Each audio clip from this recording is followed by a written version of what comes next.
It's good that you're here. I promise I'm going to add something to it now. So let's have a look. It's nothing to be scared of, really. It's all about having fun. And let's say we have the function g, variable x.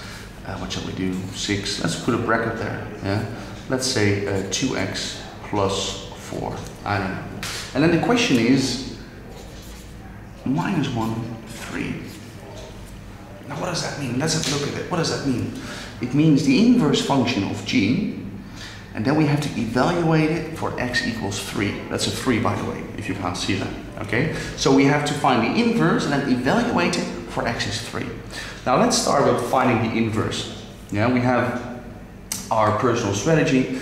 I have mine, which is, I'll say, first of all, that y equals 6, 2x plus 4, and then I'm going to swap x and y. But before I do, I don't have to, by the way, but I rather expand it first. 12x plus 24. I rather expand those brackets. I don't know. I personally prefer that. 6 times 2x, 12x, 6 times 4 is 24. All right. Now, to find the inverse, again, I swap x and y. So y becomes x, and x becomes y.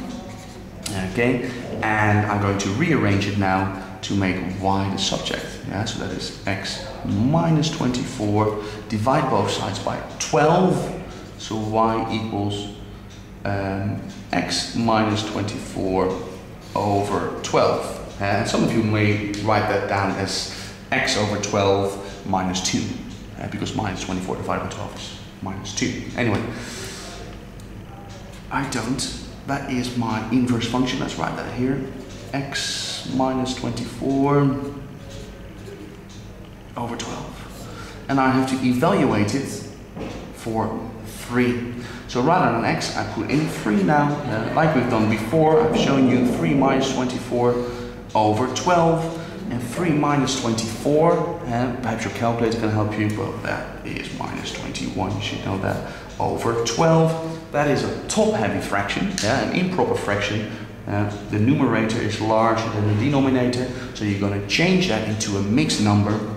Your calculator can help you with that. However, how many times is 12 into 21? Well, it's 12. 24 is too much, so it's going to fit in once. So minus 1. What is my remainder if I take 12 out of 21? Indeed, my remainder is 9 over 12. Hang on a minute, that's not what your calculator tells you. No, of course not, because 9 over 12, I see a common factor. What is the common factor of 9 and 12?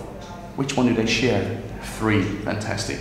So that is 3 over 4. So minus 1, 3 over 4 would be the answer to this problem where you've evaluated the inverse function of g for x is 3.